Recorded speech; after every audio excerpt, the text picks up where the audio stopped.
इस खूबसूरत planet Saturn पर अर्थ से करीब 1.6 अरब किलोमीटर दूर 3 अरब डॉलर का अंतरिक्ष यान तबाही के रास्ते पर बढ़ रहा था।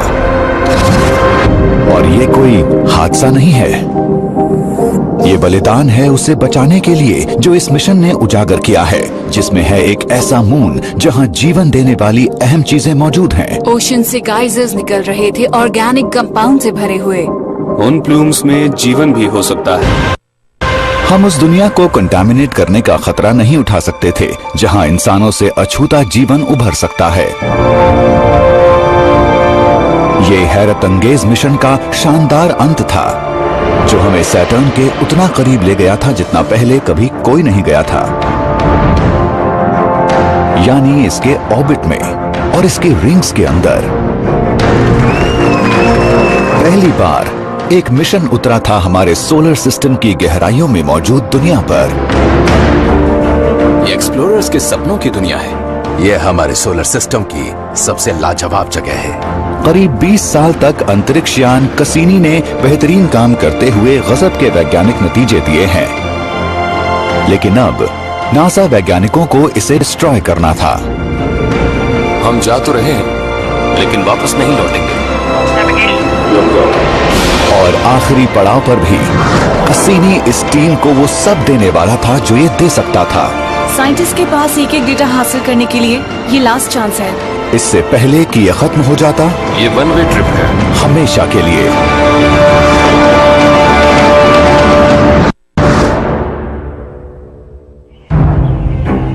पासाडीना, कैलिफोर्निया।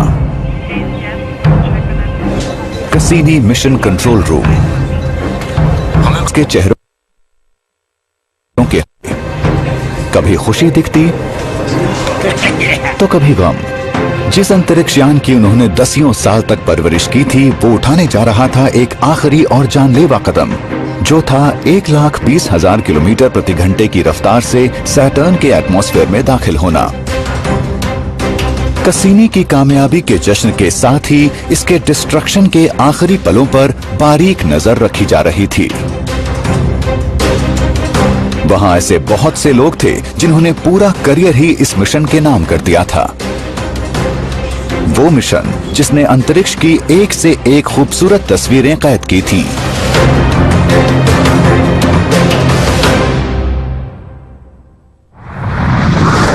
लेकिन अब कसीनी का वक्त पूरा हो चुका था। ये एक रोलर कोस्टर राइड है। हम जा तो रहे हैं पर वापस नहीं लौटेंगे। ये वन वे ट्रिप है। 7.9 अरब किलोमीटर के खोज से भरे इस सफर का अंत भाप के एक गुबार में हुआ और कसीनी आसमान की गहराइयों में धूल बनकर बिखर गया। हमने ऐसा पहले कभी नहीं किया। ना जाने अगली बार कब कोई स्पेसक्राफ्ट सैटर्न पर क्रैश होगा। हमने साइंस के हर पहलू को खोजने में सैकड़ों हजारों घंटे लगा दिए और अब ये आखिरी जश्न था, वो आखिरी बहुत जबरदस्त धमाका। It's super exciting.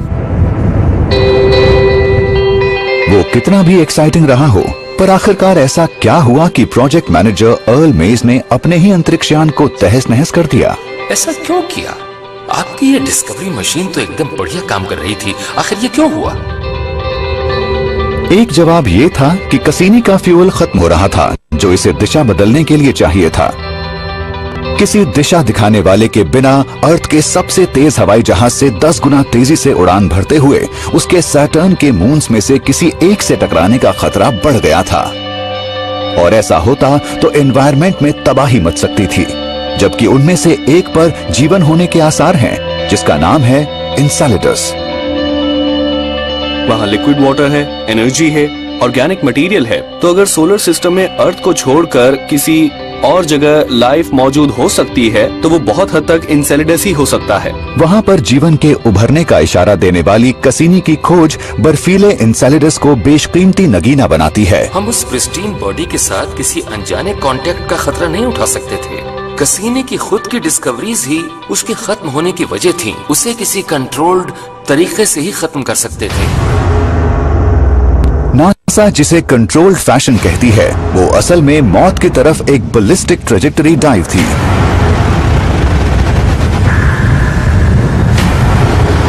हालांकि कसीनी अपने अंत तक जाते हुए भी जूझ रहा था। ये स्पेसक्राफ्ट जल्दी ही मुसीबत में गिर सकता है।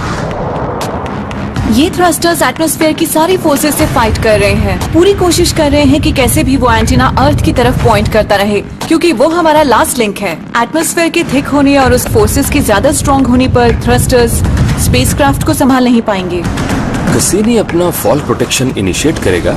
ये पूरी कोशिश करेगा कि एंटीनास को अदल बदल कर कम्युनिकेशन को जहां तक हो बनाए रखे, लेकिन ये एटमॉस्फेयर के दबाव से टूटकर वेपोराइज हो जाएगा। ये कहानी है कसीनी के मिशन की। नासा से मिले साइंटिफिक डेटा पर आधारित ग्राफिक विजुअलाइजेशंस की जुबानी। कसीनी से मिली इन रियल फोटोग्राफ्स के साथ, जो इतनी साफ हैं कि रिंग प्लैनेट सैटर्न की हमारी समझ में एक बड़ा बदलाव लाती हैं। ये ना सिर्फ खूबसूरत, आकर्षक और मिस्टीरियस दिखता है, बल्कि ऑलमोस्ट सुपरनैचुरल है। लेकिन अगर आप साइंटिस्ट हैं और उन तमाम तरीकों से पर्दा हटाना चाहते हैं जिन्होंने सोलर सिस्टम को तराश कर इसे वैसा दिखाया है जैसा ये आज है, तो सैटर्न ही वो सिस्टम है जिस पे नजर डाली जा सकती है। सूरज से ये छठा प्लैनेट है और जिसे हम इसकी सतह के तौर पर देखते हैं वो असल में हीलियम और हाइड्रोजन का एक विशाल गोला है। ये एक गैस जायंट है। 1,20,000 किलोमीटर तक फैला ये गोला अर्थ के डायमीटर से तकरीबन 10 गुना बड़ा है। अगर आप सैटर्न पर जाकर देखें तो पहले आपको बहुत सी गैसेस और बादलों की लेयर्स दिखेंगी। टेम्परेचर बढ़ जाता है और हाइड्रोजन तब तक कंप्रेस होती जाती है जब तक ये फ्लूइड नहीं होने लगती, और फिर ये जिसे हम मॉलिक्यूलर स्टेट कहते हैं वहाँ से मेटालिक स्टेट में जाती है, जिसमें हाइड्रोजन इतनी टाइटली स्क्वीज हो जाती है कि उसमें इलेक्ट्रिक करंट्स पैदा होते हैं। 1600 किलोमीटर पर आवर की रफ्तार से हवाएं इसके एटमॉस्फेयर को चीरती हुई निकलती हैं। हम जानते हैं कि सैटर्न में जबरदस्त इरप्शंस होते रहते हैं। सैटर्न के एटमॉस्फेयर में कोई फ्रिक्शन नहीं होता, तो कोई चीज एक बार शुरू होने के बाद काफी वक्त तक चलती रहती है। लेकिन ऐसे तूफानों के थपेड़ों के बीच भी हैरानी की बात है कि एक खास चीज में ज्यादा बदलाव नहीं होता। हेक्सागन, जिसकी 6 साइड्स हैरतअंगेज तरीके से एकदम सीधी रहती हैं। ये एक बहुत ही सररियल फीचर है। ऐसा दिखने की उम्मीद नहीं होती जिसकी साइड स्ट्रेट हो, उस एटमॉस्फेयर को जो क्लाउड्स और गुबार जैसी चीजें पैदा कर सकता है। अब कसीनी की तस्वीरें बताती हैं कि हेक्सागन महज एक तूफान है, करीब 32,000 किलोमीटर चौड़ा, और इसके बीचों बीच है तूफान का एक शांत केंद्र। 540 किलोमीटर पर आवर की रफ्तार छूती हवाओं से घिरा। तेजी से घूमते झोंके हैरतअंगेज तरीके से इसके किनारे सीधे रखते हैं। अजीबोगरीब है ये प्लैनेट, लेकिन जहां ये प्लैनेट अपने आप में कुछ अलग सा है, वहीं बाकी चीजों के मुकाबले एक चीज इसे खास बनाती है, रिंग्स जो इसे चारों तरफ से घेरे हैं। सैटर्न की रिंग्स इंसान की नॉलेज में सबसे फ्लैट स्ट्रक्चर है। उनकी वर्टिकल हाइट करीब 33 फीट है, लेकिन उसके एक एंड से दूसरे एंड का डिस्टेंस अर्थ से मून जितना है। रिंग्स बर्फ और पत्थरों की घूमती धारियां हैं, जो प्लैनेट की जबरदस्त ग्रेविटी से अंदर को खींची और उन्हीं थिन डिस्क्स के दायरे में रहती हैं। दूर से ये ठोस लगती हैं, पर ये ऐसी है नहीं। आप सैटर्न की रिंग्स पर खड़े नहीं हो सकते। ये कोई सॉलिड सरफेस नहीं है। इसके बजाय इसमें बहुत बड़ी तादाद में पार्टिकल्स होते हैं और हर रिंग प्लैनेट के चारों तरफ अपनी ऑर्बिट में होती है, और इन पार्टिकल्स का साइज हो सकता है एक छोटे कंकड़ से लेकर एक घर के बराबर तक। सिर्फ रिंग्स ही अकेली हेवनली बॉडीज नहीं हैं जो इस प्लैनेट का चक्कर काटती हैं। यहाँ तो जहाँ नजर डालो वहाँ मून्स भी दिखते हैं।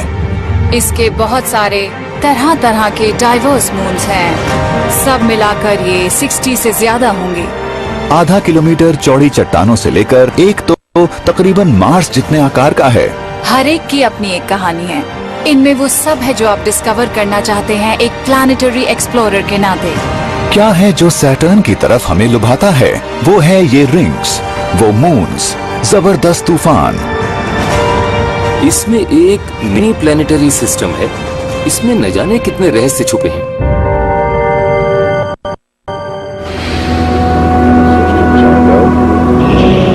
नासा को सैटर्न पर जाना था। October 15, 1997.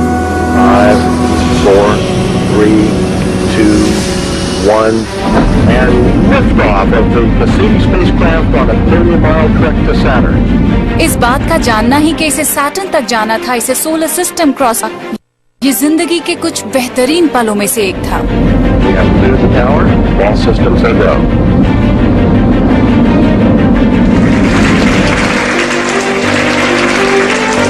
आपको लगता है वाओ, मैं इस प्लैनेट पर सिर्फ एक क्रीचर नहीं हूँ, बल्कि मैं एक ऐसे प्लैनेट तक जा रही हूँ जो अर्थ के मुकाबले सन से 10 गुना ज्यादा दूर है। इसके लॉन्च से पहले 2 साल से ज्यादा वक्त में इस स्कूल बस जितने बड़े अंतरिक्ष यान को बनाने में सैकड़ों लोगों ने बहुत मेहनत की थी। ये है कसीनी। ये स्पेसक्राफ्ट गजब का है। प्रोजेक्ट मैनेजर अर्ल मेज। Thank you gym. उम्मीदों भरे इस मिशन पर टीम की अगुवाई की अर्ल मेज ने। हर तरफ से इंस्ट्रूमेंट से लैस है ये। इस पर थे सैटर्न और उसके मून्स को बारीकियों से देखने, सुनने, अंदाजा लगाने और सूंघने के टूल्स। एक यूरोपियन प्रोब जिसे उतरना था दूर अंतरिक्ष में सैटर्न के सबसे बड़े मून टाइटन पर।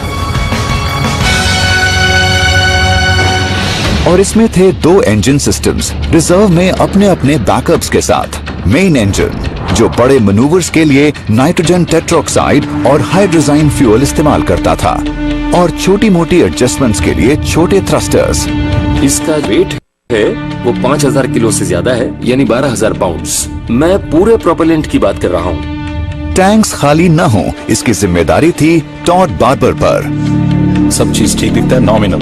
कसीनी प्रोपल्शन सिस्टम आज तक का बनाया सबसे कॉम्प्लेक्स इंटरप्लैनेटरी प्रोपल्शन सिस्टम है। मेन इंजन थर्स्ट का जांचा परखा सिस्टम है।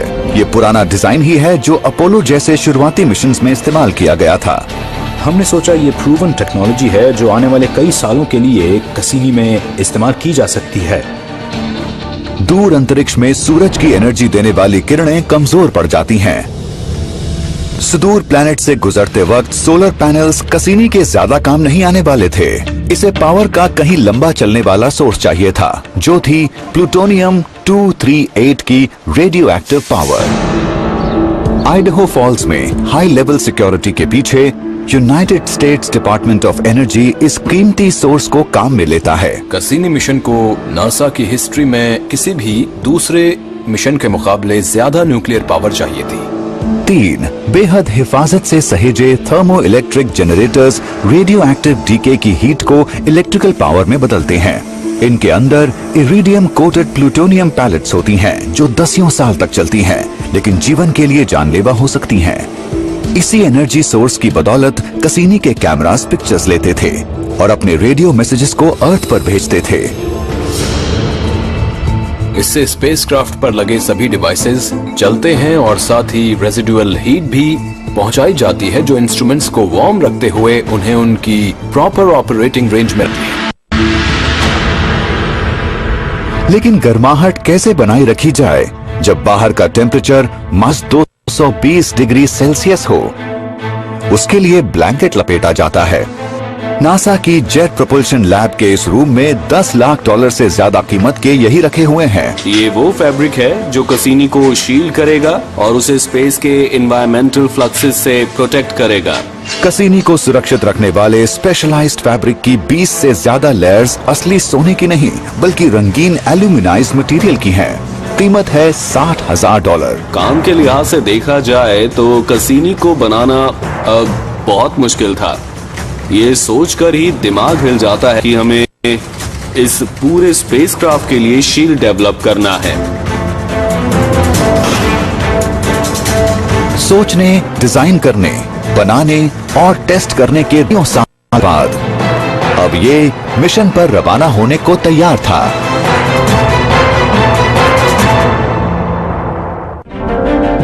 सैटर्न की तरफ बढ़ते हुए कसीनी प्लैनेट्स की ग्रेविटेशनल एनर्जी का इस्तेमाल करते हुए आगे की तरफ स्लिंग शॉट होता था। ये वो मनूवर है जिसे कहते हैं फ्लाई बाय। अर्थ के ऑर्बिट से निकलने में ही 2 वीनस फ्लाईबाइज और एक अर्थ फ्लाईबाय का इस्तेमाल किया गया था। अर्थ फ्लाई बाय जमीन से 1100 किलोमीटर से कुछ ज्यादा ऊंचाई पर होता है। ये खतरनाक है। कसीनी को बड़ी होशियारी से मैनेज करना पड़ा था ताकि कहीं गलती से प्लूटोनियम के वापस अर्थ के एटमॉस्फेयर में आने का खतरा न रहे। रफ्तार में सुरक्षित तेजी और कैमरास के पहले इम्तिहान के साथ जोखिम उठाना कामयाब रहा। हमने मून की इमेजेस ली। ये एकदम साफ और शानदार थी। लग रहा था जैसे हमारी फर्स्ट ड्रेस रिहर्सल हो जो अपनी ही रफ्तार से स्पेस में चल रही थी। इसके ठीक सामने थे एस्टेरॉयड बेल्ट में चक्कर काटते लाखों लूज रॉक्स, जिनसे अंतरिक्ष यान पहले भी सही सलामत गुजर चुका था। तब भी अंतरिक्ष में मौजूद डस्ट पार्टिकल से लंबी दूरी के इस मिशन को नुकसान पहुंचने का खतरा उस लिहाज से कुछ ज्यादा ही था। डेटा एनालाइज करके देखा गया था एस्टेरॉयड बेल्ट का एरिया इतना ज्यादा खतरनाक था कि हमें मेन इंजन्स को कवर करना पड़ा। जूली वेबस्टर अंतरिक्ष यान की लीड पायलट थीं।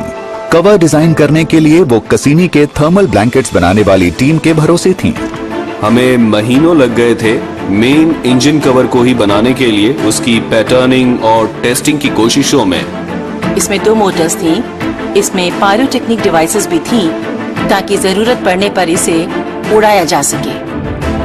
कसीनी बिना किसी नुकसान के लाइन में अगले प्लैनेट जुपिटर की तरफ बढ़ गया। कसीनी के फ्लाई करते वक्त भी इसे बनाना और डेवलप करना चलता रहा। ईयर 2000-2001 में जुपिटर पर हमें उस पूरे प्रोसेस को लागू करना पड़ा जहां प्लैनेट्स के पर पूरे सिस्टम को काम में जुटाना पड़ा था। मैं उसे कभी भूल नहीं सकती। जुपिटर की हमारी पहली इमेजेस को देखकर तो जैसे मेरे होश उड़ गए थे। इतनी डिटेल्ड इमेजेस थी। उसको देखकर मैं समझ गई थी कि ये गजब का सफर रहने वाला है सैटर्न के सिस्टम में। कसीनी ने न सिर्फ जुपिटर को देखा बल्कि इसने जुपिटर के लंबे चौड़े मैग्नेटिक फील्ड में सोलर विंड्स की आवाज भी सुनी। हमें असल में तमाम तरह के साइंटिफिक मेजरमेंट्स मिले। इसे सैटर्न पर पहुंचने के फुल अप टेस्ट के तौर पर देखा जा सकता था। जून 2004, वहां तक पहुंचने में 7 साल लगे थे। अब ये 96,000 किलोमीटर पर आवर की स्पीड से सैटर्न की तरफ बढ़ रहा था। ऑर्बिट में पहुंचने की उम्मीद तो थी, पर यह कहीं ज्यादा तेज जा रहा था। ऐसे में कसीनी के लिए ब्रेक्स लगानी जरूरी थी। ऑर्बिट इंसर्शन मिस हो जाता तो फ्लाई बाय मिशन करना पड़ता। अगर वो काम नहीं करता तो हम दोबारा कभी रिंग्ड प्लैनेट न देख पाते। अंतरिक्ष में बहुत कुछ गलत हो सकता है। वहाँ डस्ट है, पोटेंशियल रेडिएशन है जो हमारे कंप्यूटर्स को रीसेट कर सकती है। हमने एक के बाद कई टेस्ट किए। हर चीज सही तरह से की जानी बहुत जरूरी थी। Good evening and welcome to Cassini-Huygens Mission Control at NASA's Jet Propulsion Laboratory. उस वक्त सबकी सांसें थम गई। ऑर्बिट इंसर्शन करते हुए मिशन कंट्रोल को अंतरिक्ष यान से बस एक वीक सिग्नल ही मिल सकता था। इसकी फ्रीक्वेंसी बदलने पर डॉपलर इफेक्ट को कसीनी की पोजीशन का इकलौता सुराग देना था और सैटर्न की रिंग्स बार बार सिग्नल में अड़चन डाल रही थीं। कभी न लाते, कभी चले जाते, जैसे छोटा लाइट बल्ब टिमटिमाता है। वो 90 मिनट इसी परेशानी में बीते। हम उसे देखते और मुंह से निकलता, ओ सब ठीक है, ओ सब ठीक है। थोड़ी ही देर में हमें पता जाना था कि हम ऑर्बिट में हैं या नहीं। फाइनली हमें नेविगेशन से कॉल आया।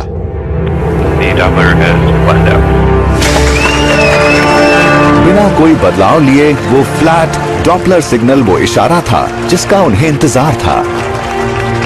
उस पॉइंट पर हम बहुत एक्साइटेड थे क्योंकि हम ऑर्बिट में थे। बहुत अच्छा लग रहा था। सब कुछ इतनी आसानी से हुआ जैसे कि हम कोई सपना देख रहे हों। स्पेसक्राफ्ट को फ्लाई कराकर एक अलग ही खुशी हुई। हम उन लोगों के दम पर खड़े थे जिन्हें इस स्पेसक्राफ्ट को बनाने और डिजाइन का 40 साल का एक्सपीरियंस था। मैं उन्हें सैल्यूट करती हूँ। It was just an incredible event. इस जीत के बाद वक्त था बिल्डर्स और नेविगेटर्स की कमान दूसरों हाथ में देने का। ये ऐसा था जैसे कि कमान का इंजीनियर से इमेजिंग टीम के हाथ में जाना हो। कसीनी की ली हुई रियल फोटोग्राफ्स एक अनोखा आर्ट कलेक्शन पेश करती हैं। ये इसके सफर और ऑर्बिट में दाखिल होने का गजब का नजारा दिखाती हैं और नासा साइंटिस्ट्स को प्राइड का अलग सा एहसास कराती हैं। ऐसा लगा जैसे मैं हूँ captain of the Windows on the ship. Camera team की अगुवाई कर रही कैरोलिन पोर्को तो इस दुनिया की खूबसूरती देख औरों के मुकाबले सबसे ज्यादा हैरान थीं। ये वो इमेज है जो बताती है कि सैटर्न इतना शानदार क्यों है। ये रियल फोटोग्राफ उन अलग अलग 141 फोटोग्राफ्स को मिलाकर बनी है जो कसीनी के वाइड एंगल कैमरा ने लिए थे। ये रिंग्स ऐसे चमक रही हैं मानो इन पर पीछे से सन की रोशनी पड़ रही हो, और वहाँ वो 1.6 अरब किलोमीटर दूर एक पेल ब्लू डॉट हमारा प्लैनेट अर्थ है। ये सब उस पल को बहुत ज्यादा मीनिंगफुल बना देता है कि जब ये पिक्चर ली गई थी तो तब उस छोटे से डॉट पर होमो सेपियंस थे। कसीनी के कैमरास ब्लैक एंड व्हाइट तस्वीरें लेते थे, सिर्फ 1 मेगापिक्सल की, आज के स्मार्टफोन से कम रेजोल्यूशन की, लेकिन अलग अलग फिल्टर से ली गई कई तस्वीरों से नासा ने true to life colour photographs बनाए, वैसे जैसे कसीनी से बाहर झांकने पर आंखें देखती। सैटर्न के आसपास उन कैमरास को एक के बाद एक कई मून दिखे। ऐसा एनवायरनमेंट जहां रहा जा सकता है। लिंडा स्पिल्कर मिशन की प्रोजेक्ट साइंटिस्ट हैं। कसीनी से पहले वहाँ 50 के करीब मून्स थे, वैसे हमें उससे भी ज्यादा मिले हैं। अब तक रिकॉग्नाइज किए जा चुके 62 मून्स में से कुछ तो बेहद लुभावने हैं। एक रेट्रोग्रेड मून फीबी तकरीबन बाकी सबसे उल्टी दिशा में सैटर्न के चक्कर काट रहा है। दिखने में अंडरसी कोरल जैसे हाइपीरियन का आकार आधा तिरछा है और ये घूमता भी बेतरतीब है। सैटर्न के 5वें सबसे बड़े मून टेथिस का विशाल क्रेटर अंतरिक्ष को देखती आंख के जैसा है, और ये है आयापेटस जिसके इक्वेटर पर एक रिज है। ये काफी पुराना है, क्रेटर्स देखे जा सकते हैं जिन्होंने इसे ब्रेक किया था। सवाल उठता है कि क्या शुरू में लैपिटस इतनी तेज घूमा था कि बाहर को फूल गया और फिर इसकी सरफेस हार्ड हो गई, या शायद लैपिटस का कोई रिंग है, इसके इक्वेटर पर शायद रिंग पार्टिकल सरफेस पर गिरे थे और ये रिंग बन गए। और फिर है सैटर्न के मून्स का बादशाह टाइटन।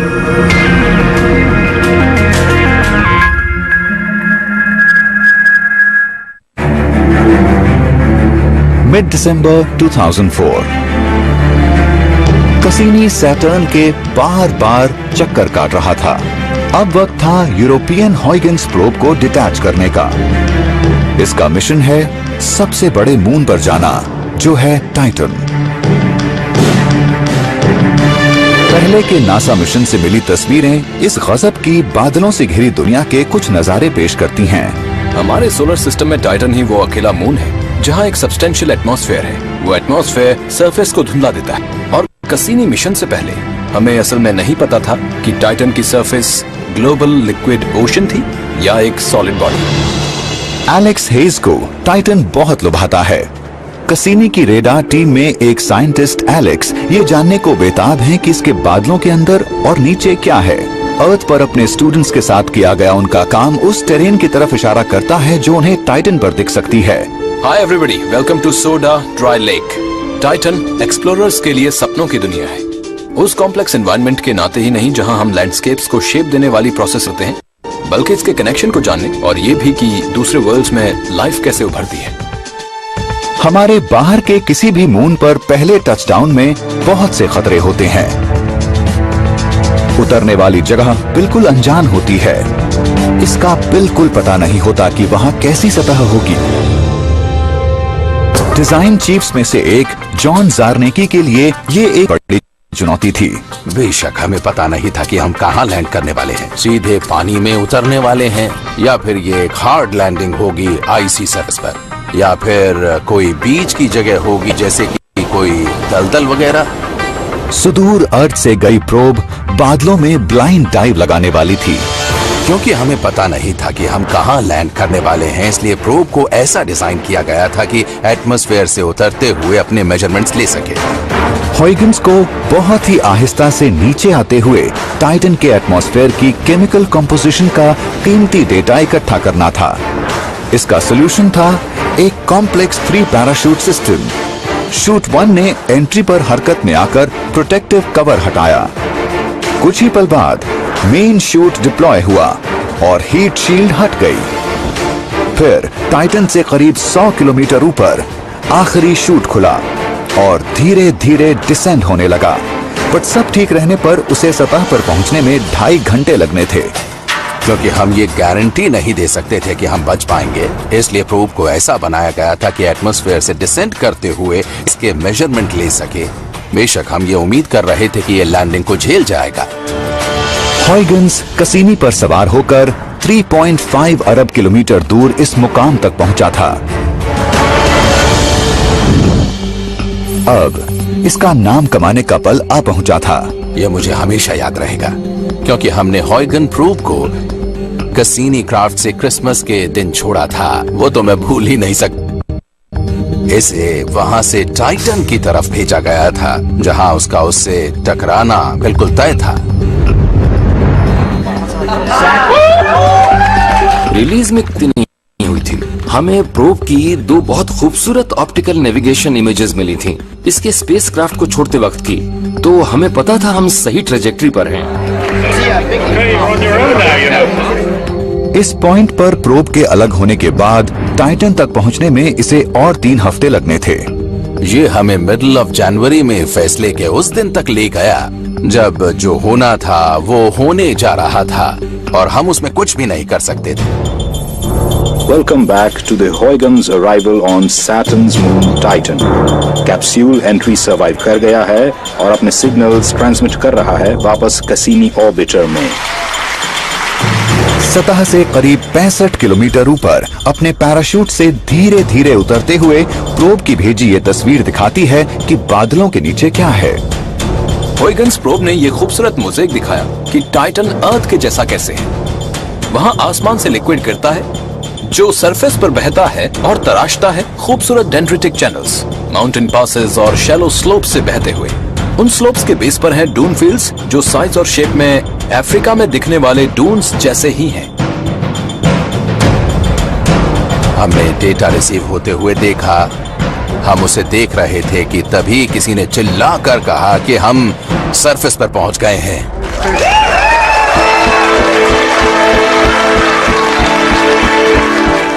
हमने सरफेस के साथ एक इंपैक्ट को डिटेक्ट किया है, लेकिन अभी तो ये शुरुआत है। लैंडिंग की तस्वीरें हैरत अंगेज लैंडस्केप का नजारा देती हैं। ये इमेज तो हैरान करने वाली थी, जिसमें आपको बैकग्राउंड में टाइटन होराइजन दिख रहा है और एक मैदान जिसमें चारों तरफ पत्थर बिखरे हुए हैं। सबसे अच्छी खबर, ये सतह नरम लेकिन ठोस है। गीली रेत सी लगती है ये। प्रोब अपनी बैटरीज के खत्म होने तक ट्रांसमिट करता है। हमने सरफेस पर 3 मिनट का प्लान बनाया था, लेकिन डेटा आता गया। हमें यकीन नहीं हो रहा था। हमें कुल मिलाकर 72 मिनट मिले थे सरफेस पर। कसीनी की खोज और बेहतर होती गई।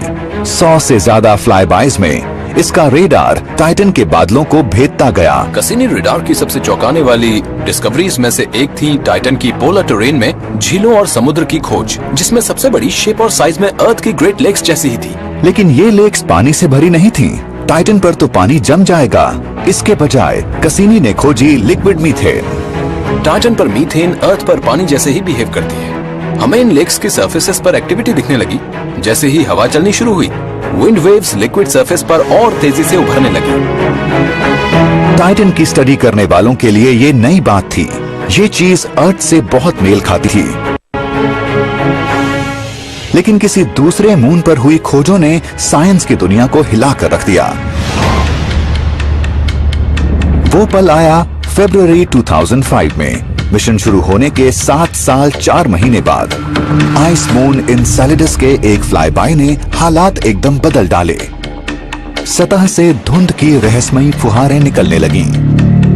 ये शुरुआती तस्वीरें हैं जिनमें हमने इनसेलेडस के साउथ पोल से प्लूम्स निकलते देखे थे।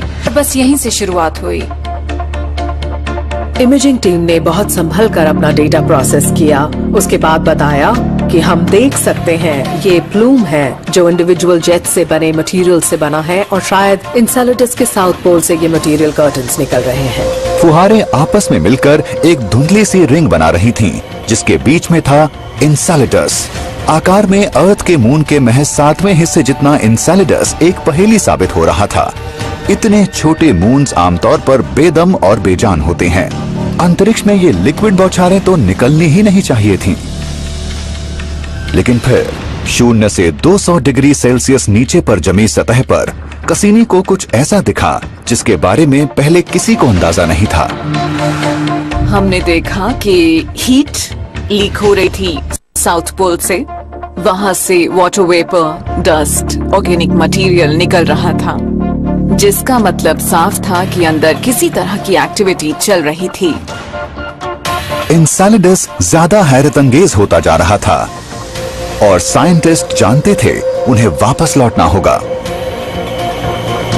हमें ये फायदा हुआ ऑर्बिट में रहने का। अगर ये किसी फ्लाई बाय पे होता तो हम इंसेलेडस को रियर व्यू मिरर में देख रहे होते। हमें कभी मौका नहीं मिलता कि हम उसे करीब से जाके देखें कि वहाँ हो क्या रहा है।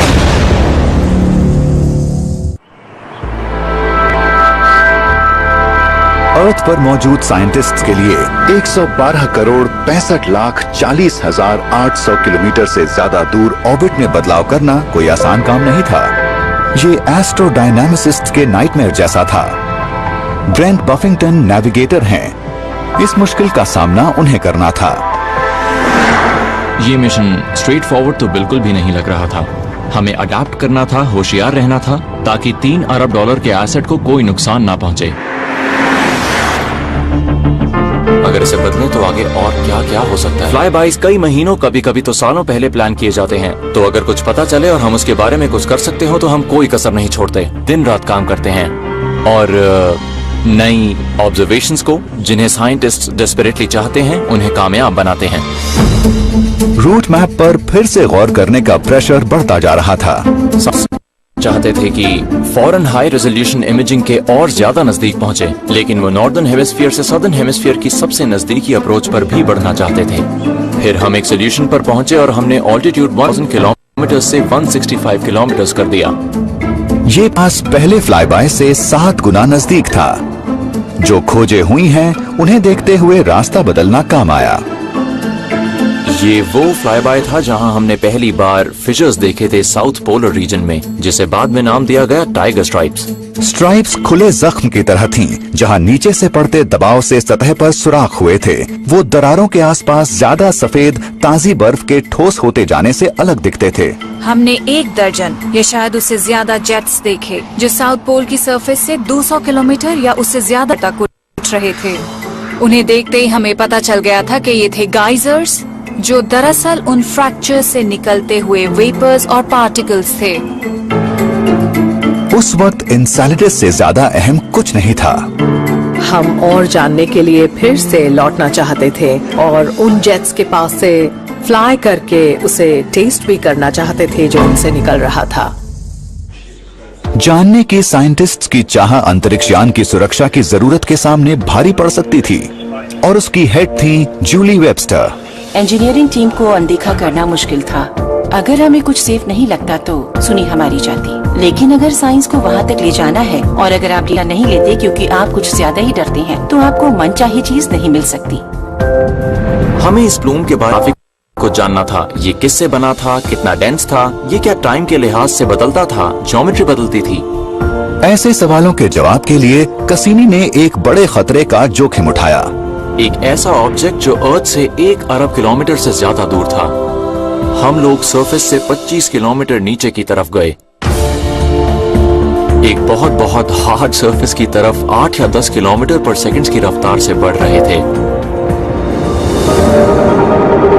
ये खतरनाक मनूवर बताता है कि ये मून कितना एक्टिव था। हमने उन फ्रैक्चर से 101 से ज्यादा गाइजर्स और मटेरियल निकलते देखे, और दूसरी टीम्स ने पाया कि उन वेपर्स में सिंपल ऑर्गेनिक कंपाउंड्स मौजूद थे। वो गाइजर्स उस ओशन से आ रहे थे जो ज्यादा सॉल्टी था अर्थ के ओशन की सैलिनिटी के मुकाबले, और वो बस स्पेस में उठ रहे थे। इंसेलेडस पर पाई गई हीट बताती है कि ओशन फ्लोर के नीचे हाइड्रोथर्मल वेंट्स हो सकते हैं। अर्थ पर ठीक ऐसे फीचर्स जीवन को आसरा दिए दिखते हैं।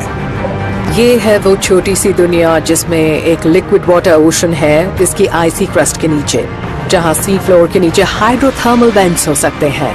यहाँ लाइफ के सारे की इंग्रेडिएंट्स हैं, वाटर, सोर्स ऑफ एनर्जी और हाइड्रोथर्मल वेंट से निकलते न्यूट्रिएंट्स। ये साइंस की सबसे अहम खोज हो सकती है। ये हमारे प्लेनेट के बाहर जीवन की संभावना है।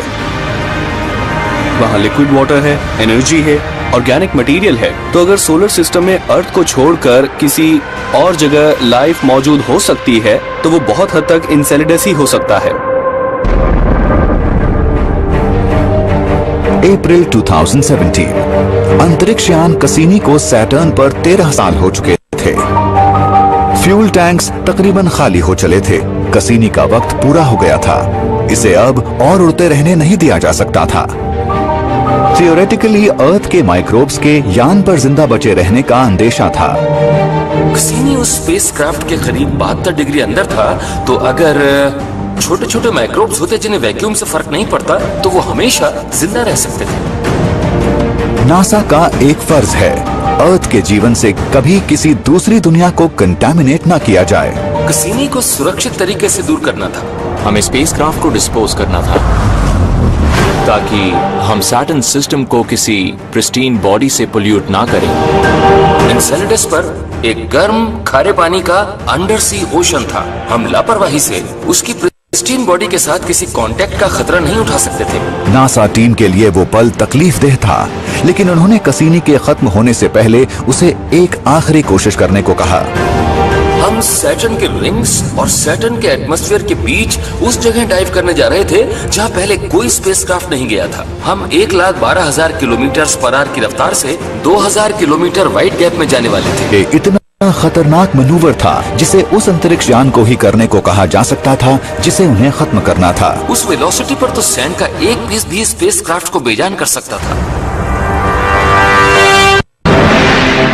ब्रेंट बफिंगटन और नेविगेशन टीम एक बार फिर कुछ इम्पॉसिबल करने का सोच रही थी। वहाँ पे गैप था 2000 किलोमीटर का सैटर्न के अपर एटमॉस्फेयर और डी रिंग के इनर पोर्शन के बीच। तो अगर हम एक सिंगल टाइटन ग्रेविटी की मदद से पूरे मेन रिंग सिस्टम से जंप करके सैटर्न पर इम्पैक्ट डालते तो उससे पहले रुककर स्पेसक्राफ्ट को उस गैप से ले जा सकते थे। उस गैप से निकलने की एक अगली उम्मीद थी, टाइटन से ग्रेविटी की एक आखिरी मदद।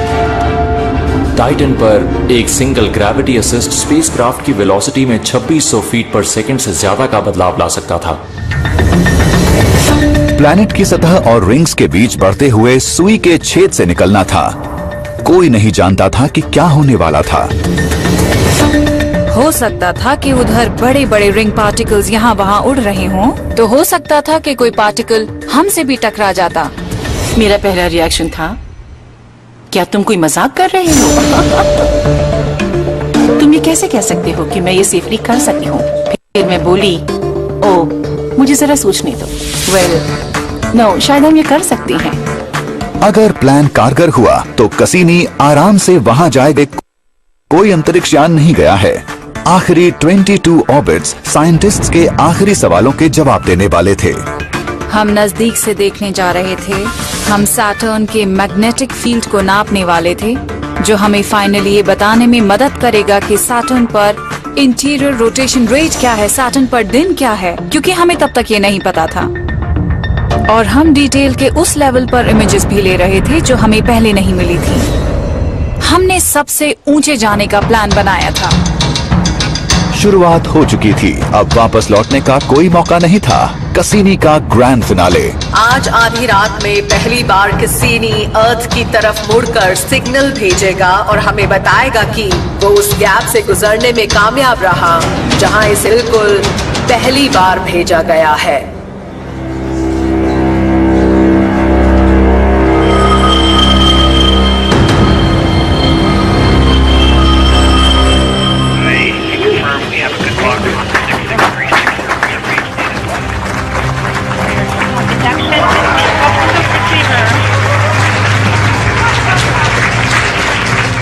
बहुत राहत महसूस हुई। It's very very good. Congratulations, everyone. हर चीज बस एकदम परफेक्ट हुई है। Thank you, good job. अच्छा महसूस हो रहा है। रिंग से होकर गुजरने के खतरे का अच्छा नतीजा मिला और बहुत नजदीकी तस्वीरें मिली। सैटर्न के बादलों की चोटियां पहले से कहीं साफ, बिजली, अमोनिया के ब्लॉक्स और प्लैनेट के नॉर्थ पोल पर तूफान का केंद्र। रेजोल्यूशन और बेटर होता जाएगा।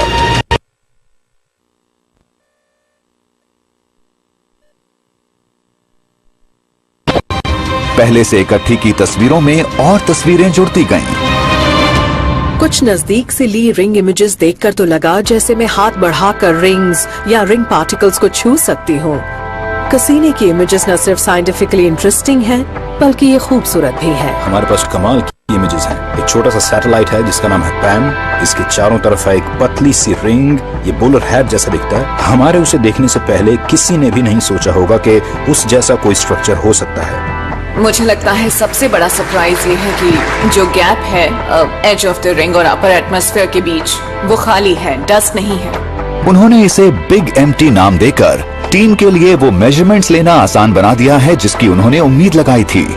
और उस वक्त साइंटिस्ट्स न सिर्फ डेटा से खुश थे, बल्कि नजारा भी पसंद आ रहा था। ऐसा लगता है कि आप वहीं पर हैं, कसीनी के कॉकपिट के अंदर। रिंग्स की शैडोज आपके लेफ्ट में ठीक साइड में पड़ रही हों और फिर आप राइट में रिंग्स को देख रहे हों, वो भी अंदर से। ये सैटर्न सिस्टम का ऐसा नजारा था जिसे पहले किसी ने नहीं देखा था। कसीनी का ग्रैंड फिनाले अपने नाम पर खरा उतरा था, लेकिन ये फिनाले था, अंत नजर आ रहा था।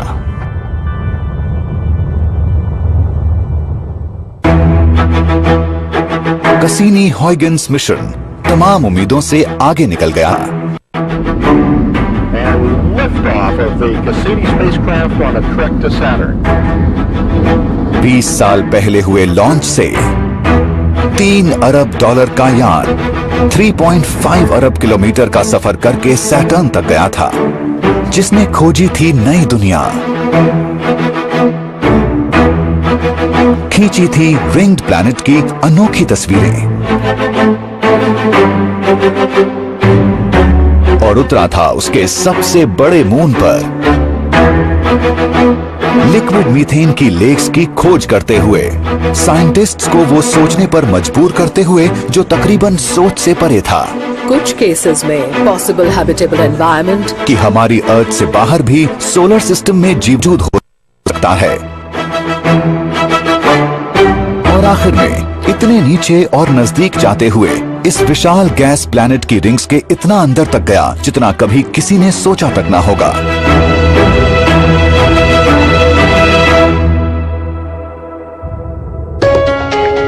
ये हैं उस कसीनी के जीवन के आखिरी घंटे, जो अब भी ठीक अंत तक डेटा इकट्ठा कर रहा है। हम बेशक अपनी सभी ग्रेट इन्वेस्टिगेशंस के बदले कुछ देने वाले हैं। हम इनसेलेडस, टाइटन, सैटर्न, मैग्नेटिक फील्ड्स और पार्टिकल्स ऑफ रिंग्स की पिक्चर लेने वाले हैं। तो कसीनी अपने आखिरी दिन के पहले करीब 10 घंटे उन सब मैसेजेस को दुनिया के सामने पेश करेगा। हम एक फेयरवेल मोज़ैक बनाएंगे जिसमें हम लेंगे पूरे सिस्टम को आखिरी बार, और फिर जब हम नजदीक जाना शुरू करेंगे, क्लाउड्स की तरफ उतरने लगेंगे, तो रास्ते में कुछ इमेजेस लेंगे, लेकिन धीरे धीरे इमेजेस हल्की पड़ते पड़ते धुंधला जाएंगी।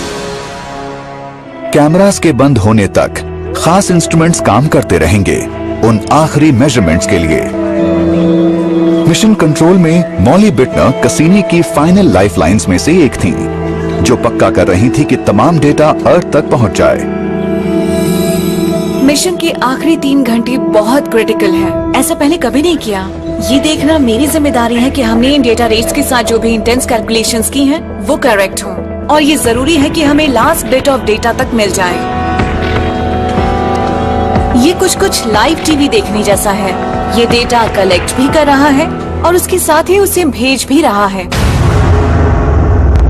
वहां से आए आखिरी संदेश को अर्थ तक आने में 84 मिनट्स लगे थे। तब तक कसीनी आखिरी सांसें ले रहा होगा। हम इसे ग्रैंड फिनाले और एक शानदार एंडिंग के साथ खत्म करने वाले हैं। बहुत ही शानदार एंडिंग। ये जबरदस्त डिस्ट्रक्शन है। रफ्तार से जाते यान और एटमॉस्फेयर की गैस के बीच फ्रिक्शन टेम्परेचर्स को न झेल सकने वाली ऊंचाई तक बढ़ा देता है। करीब 2500 डिग्री सेल्सियस तक पहले इसका मेटल पिघलता है और फिर ये उबलना शुरू हो जाता है। अर्थ के सबसे गर्म ज्वालामुखी से भी 2700 सेल्सियस ज्यादा गर्म हो जाता है और आखिर में बची वो न्यूक्लियर केसिंग्स जिनके एटमॉस्फेयर में बहुत नीचे जाने पर उनके अंदर का प्लूटोनियम गैस बनकर उड़ गया।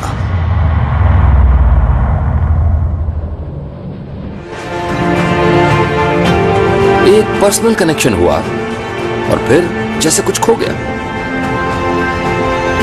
स्पेसक्राफ्ट को अब कभी वापस लौटने का मौका नहीं मिलेगा। हम इंसान सैटर्न पर रहे 13 साल तक। हम उससे कनेक्टेड थे। हम कनेक्टेड थे पूरे प्लेनेट से। बड़ा अजीब लगेगा जब याद आएगा कि कसीनी अब सैटर्न का चक्कर नहीं लगा रहा, बल्कि अब वो उसी का पार्ट है। इस मिशन से जो भी जुड़ा रहा उसे अपना सर ऊंचा रखना चाहिए, क्योंकि इसने लिखा है एक नया इतिहास और ये कमाल की बात है। ये एक ऐसी कामयाबी थी जिसके लिए मैं हमेशा प्राउड फील करूंगी। मैं कहूंगी हे मैं इसका हिस्सा थी। हमने उन 13 सालों में ज्यादा से ज्यादा साइंस हासिल करने की कोशिश की। जब ये ऑर्बिट में था, इतनी साइंस की आने वाले 20 सालों तक टेक्स्ट बुक्स भरी जा सकती हैं। प्राउड फील होता है मुझे। लोग डेटा को एनालाइज करते रहेंगे आने वाले 10, 20 या शायद 30 सालों तक। कितनी ही चीजें एकदम सही हुई। अब कसीनी जैसा कोई और स्पेसक्राफ्ट नहीं होगा। अगर आप प्लैनेट एक्सप्लोरर हैं तो इससे ज्यादा एक्साइटिंग कुछ नहीं होगा। ये जिंदगी का एक खूबसूरत अनुभव था जिसके बदले में मुझे कुछ भी मंजूर नहीं होगा।